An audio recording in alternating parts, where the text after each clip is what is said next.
maybe 1 year of Jimmy Graham. Yeah. Yes, Jimmy Graham. My thing with Gerald Everett is everyone is like, oh, he was like okay on the Rams when Higbee wasn't playing, and I don't know. I just don't see it. Like he just seems like a dude who stream when he plays an easy opponent. You know what I mean? Yeah. Like, I don't know. He doesn't seem like he's gonna reach like a Hawkinson level or even a Fant level. Yeah. So like, I don't know. I don't think I liked him as a late round sleeper, but I didn't like starting him week 1. So yeah, and I think he's the only tight end on his roster too. So I don't know. I feel like Colby's gonna be streaming tight ends by the end of it. If his wide receiver room stays healthy, he'll make the playoffs again because he's got a good team. Injury. How are we doing on time? Are we gonna have to do 2 videos? You know what? We should do 2 videos. So let's go to 8. And then we'll do a second video just to make sure. Number 8.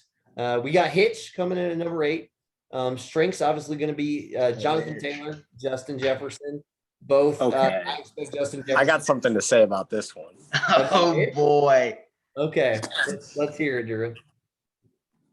Dude, Hitch kept a worse running back than I did. I don't know if that's completely true. There's more.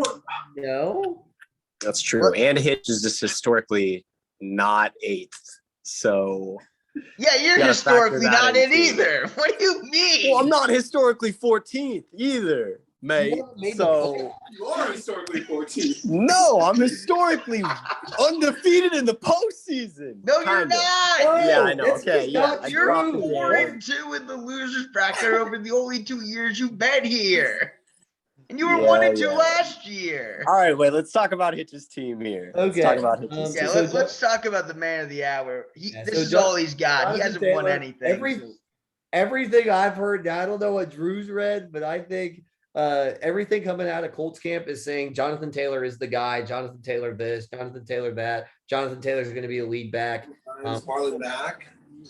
He potentially league winning last couple weeks there, faces some easy opponents. So it starts off like he's not going to have Carson Wentz week 1, but then his schedule will progressively get easier into the playoffs. So a lot of people think he could be like a league winner this year. David Montgomery type thing. Yeah. And then Justin Jefferson. I think Justin Jefferson is going to be the Vikings wide receiver 1 this year. I don't hate Jonathan Taylor. I mean, it sucked that Hitch had to draft him at 5 or wherever he drafted him at. I mean, no one's taking Jonathan Taylor at 5 if they can help it. But I don't hate Jonathan Taylor. And contrary to popular belief, I also like Clyde Edwards-Helaire. So I think that's one thing I should just mention to Drew. I do like Clyde. I think Clyde. Jonathan Taylor, I think, is a little bit higher of an upside just because I like his offensive line better. Colts run the ball more. They're more of a traditional defense, ground and pound type team. What about, dude, who are the Colts' other backs? What about Naheem Hines and Marlon Mack? Marlon Mack? Yeah, so, who's going to beat out Marlon Mack? Well, I mean, Marlon Mack is coming off of a torn Achilles. Absolutely beating out. It's not a question. Yes, he is beating out Marlon Mack. So, I mean, the thing is there's optimism around Jonathan Taylor. He closed the year out really well last year.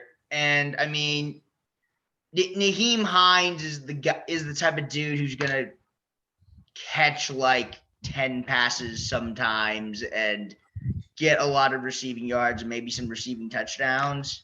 Jonathan Taylor had over 1,000 yards rushing last year. Think about that. Yeah, like Jonathan Taylor is good.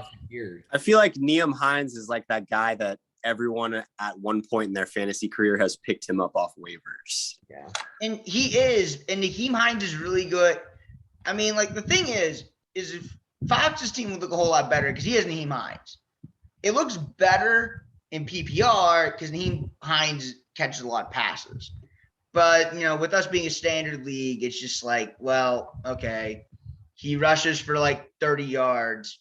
He catches like 30 yards. And who's the quarterback of the Colts? Wentz. Well, Carson Wentz, right? So the Colts are never going to be winning games. So why are they going to be running it? And if Jonathan Taylor isn't a pass-first running back. Well, he can, though, is the thing. And Naheem Hines mixes in. You think the Colts are just going to get blown out in games? Like, that's not going to happen. The Colts were still a playoff team with Old Man Rivers last year. He's really good better than Phillip Rivers, bro. Who's their quarterback again? I didn't hear you the first time. Carson Wentz reunited. Carson Wentz. Reunited with Super Bowl year offensive coordinator Frank Reich. Dude, and they have a really good offense and a solid defense. Yeah. The Colts are going to win a lot of games because of the defense. Yeah. I mean, yeah, Carson Wentz is like the most bipolar quarterback I've ever seen in my life. So it's super weird. Him and Jared Goff are both the same way. Other things with Hitch's team. Devonta Smith is one of my favorite players to draft this year, but Hitch is having to start him. So the thing with Devonta Smith, he is legitimate wide receiver 2, I'd say, fantasy upside. Even, he might be wide receiver 1 in Philadelphia when healthy. And then Mark Andrews should have a bounce back year this year. I think he's honestly kind of a beneficiary of. I didn't know about Mark Andrews fantasy this year until Rashad Bateman got hurt, because I thought they were adding all these weapons going to be taking like some targets away from him. But now that he's hurt and Mark Andrews has the most chemistry formed with Lamar Jackson in that, as far as the Ravens passing offense. So I think I'm not one of those guys who doesn't think Lamar can't throw the ball. But I mean, Mark Andrews is a big target. I don't think Lamar I know you are. But I mean, I think Lamar is limited in the mid passing game. I think he throws a pretty deep ball, and I think he's good at hitting Mark Andrews underneath. I just think Mark Andrews plays to his strengths better than like some of the other receivers, like a Bateman. Dude, Mark Andrews is trash. Okay. Trash. Go off, Wait, King. does he still play for the Ravens? He just signed an extension today, too. Guys, what? Lamar Jackson's this guy's quarterback? God damn. I will say, I'm still not sure how actually good Mark Andrews is, like in real life football, because I remember watching him. So we're all from Big 12 country, and I watched Mark Andrews several times, and I thought he was shit at Oklahoma, to be fair. Yeah, I never got the hype. And I mean, good for him that he's good in the NFL. I thought he was fucking shit. So I'm going to put that on the record. I don't care how dumb that makes me look, because I'm the same dude who didn't think the Chiefs should draft Patrick Mahomes. But at the same time, good for Mark Andrews for being good in the NFL. I still don't think he's that good. I think Lamar is I think he's a product of Lamar's offense. Gotcha. But as far as weaknesses, a lot of people are super low on Lockett this year. I don't know if you guys have read around that, but I am too, which sucks because I'm wearing this shirt. Okay, guy. Hitch drafts him every year. He was good last year. I think he's more like wide receiver 3 material this year. So I think the biggest problem with Lockett is if you look at like where he scored his points, he had like a really good first 3 weeks, and then he had like 2 or 3 other really good weeks, and then there's nothing left like at all. Mm-hmm. So it's just kind of like a weird thing where most of his fantasy points came from about 5 games. All right. And let's actually squeeze one more in here. Last thing I'm going to say, there's also a very real scenario where Hitch literally doesn't have a running back too, because I'm not lying on Leonard Fournette. Henderson could very easily just be stuck in a committee with 3 different guys. And Mike Davis, I mean, he's running back 1 in Atlanta right now. First of all, is running back in Atlanta really a position that you really want in fantasy? The only positive for Mike Davis, I'll say, is that running back room is Mike Davis, Wayne Gallman, and Cordell Patterson, if you want to count him as a running back, and that's it. There's nobody else. So Mike Davis has that job. All right, we're gonna squeeze one more in here just for time constraints, because we're gonna have to spend a little bit extra time at the end because I got positioned by rankings, stuff like that. All right, sounds good. So, it'll be the playoff projection too. Yeah. But we got Gavin coming in at number 7, just outside the playoffs. I think him and whoever, we'll see it at the end. I think Eli maybe 6, but they're like neck and neck, 6 and 7. So it's like the playoffs at that point. But we got strengths, obviously, best wide receiver room in the league, I think. Devontae Adams, Allen Robinson, Deontay Johnson. He even has Brandon Cooks, who's going to be good in spots next year. If his quarterback's not Tyrod Taylor, he needs it to not be Tyrod Taylor. It is Tyrod Taylor. Yeah, but hopefully, like Davis Mills, a little bit better from a fantasy standpoint. But he's got that. Even Mike Williams. People forget Mike Williams actually had 1,000-yard, 10 touchdown season one year. He's Mike Williams contract year this year. Every wide receiver ever, just look at Corey Davis last year.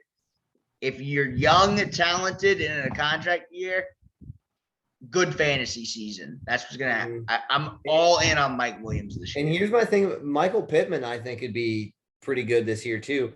If you look at the guys who Carson Wentz is like thrown to and had success with, it's guys like Alshon Jeffrey, guys like Travis Fulgham last year, dude. Big guys, big body guys. Michael Pittman definitely fits that mold, and he's got NFL pedigree, so I think he's be pretty good this year. But Tannehill's also a touchdown machine, just fresh out of COVID protocol. So and he's got Julio to play around with this year too. So I mean, someone's got Julio and AJ Brown, Najee Harris. Right, there is a time in the draft where I was looking at Gavin's. He hasn't picked up a running back yet. Dudes kept. Not really, like there's not a lot of startable options, and Najee Harris just fell right in his lap. And I think Najee Harris. Now I got my questions about Pittsburgh's offensive line. I don't think their running game is going to be great, but Najee Harris is definitely a guy you can throw the ball to out of the backfield and still be really productive that way. Yeah. So I'm one of the people. I had the pick right before Gavin, and I was really hoping he wouldn't take him. I love Najee Harris this year. Just because he's a do-it-all back, and that's what Mike Tomlin, if you look historically at what Pittsburgh has done, like look at James Conner, look at Lev Bell, look even at Benny Snell when James Conner was hurt. He just feeds running backs, and there's no committee in Pittsburgh ever under Mike Tomlin. Like Rashad Mendenhall, even like Rashad Mendenhall got all the work. That's why I like Najee Harris a lot this year.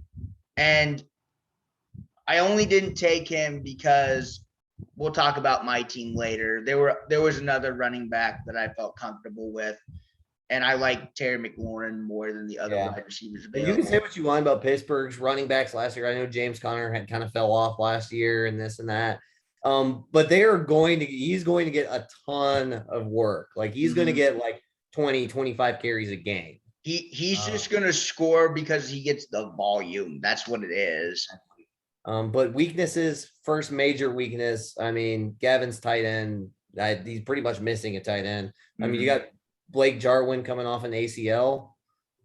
I mean, that's just a crowded.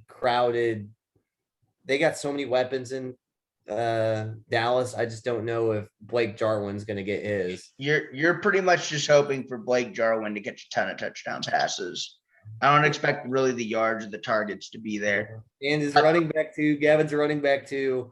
Chase Edmonds is a player that I love Chase Edmonds, but Cliff Kingsbury's a fucking moron. Like Cliff Kingsbury thinks that whatever running back he is playing is just better than Chase Edmonds. Like Kenyon Drake last year. Kenyon Drake has not been good since like he had like that 3-game stretch. Yeah. Hey, that was a league winner for me. Don't forget that. Yeah, and since then, Kenyon Drake has not done shit. I mean, it's just so clear. Anybody who watches Chase Edmonds, he's clearly the best back there. But Cliff Kingsbury is stupid. And I would have loved to grab Chase Edmonds this year, but Cliff Kingsbury being the coach, I can't trust it. Yeah, I wouldn't be surprised if James Conner turned into the starting running back just because reasons.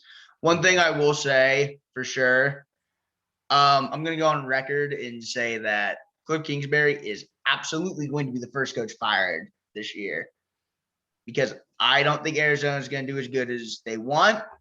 And I think Cliff Kingsbury is an idiot. So That's the best thing for them.